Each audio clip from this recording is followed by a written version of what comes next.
Hello mga ka-JJR, ito meron tayong Epson L6170 mga ka-JJR. Error na po mga ka-JJR, maintenance box, kailangan ng palitan mga ka-JJR. Kaya dinala ng customer para maano. Ayan, next nyo mga ka-JJR, tingnan nyo. Ayan mga ka-JJR, tinuturo niya mga ka-JJR nasa gilid. Ayan. Tapos malalaman niyo mga ka-JJR, maintenance box, ito naman ang lumalabas sa computer. Yan, pag mag-print kayo o kaya nag-cleaning kayo, yan. Kaya tara, video natin mga ka-JJR para makita niyo paano palitan. Ito ang ating bagong maintenance box.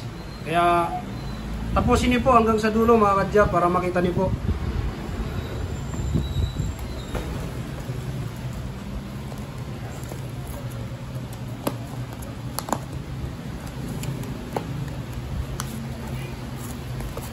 Maintenance box.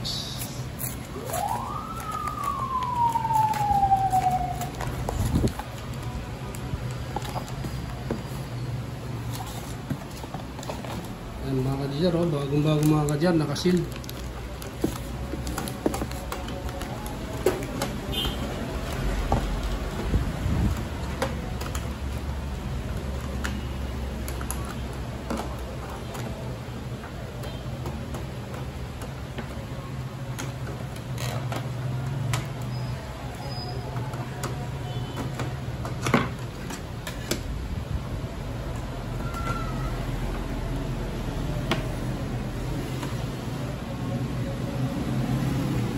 Ano?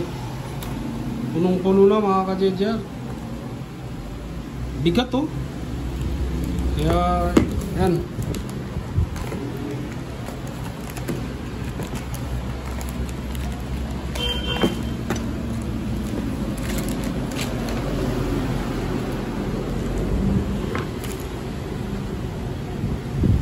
Walang laman oh. Ito ang bigat.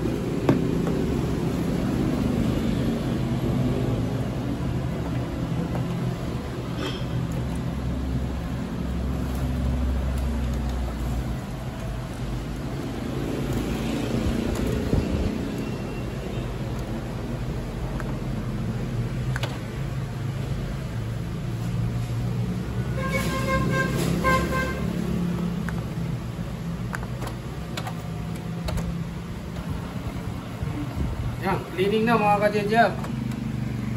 Diniditik na yung bago nating ano.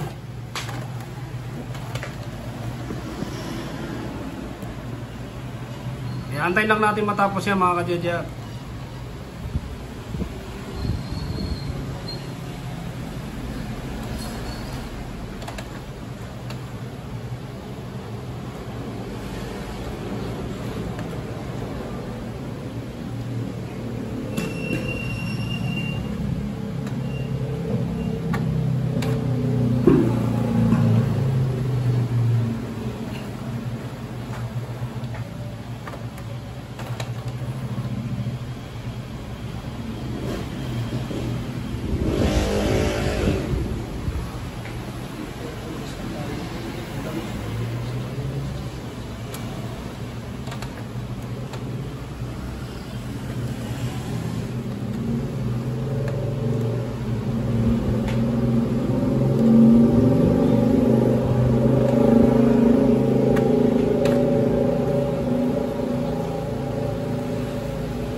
Yan, okay na mga ka-JJR. Try natin mag-nozzle check. Dito na. Okay. Print. Kala ko touchscreen. Yan, kasi yung kanina mga ka-GR, yung change maintenance box hindi talaga nagpa-print. Kaya wala tayong magagawa kundi palitan.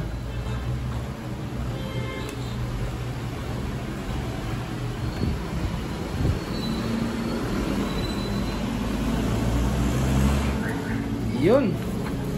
Okay mga ka-GR yung printer head. Yan. Okay, kaya hanggang dito na lang mga ka-GR. Maraming salamat po.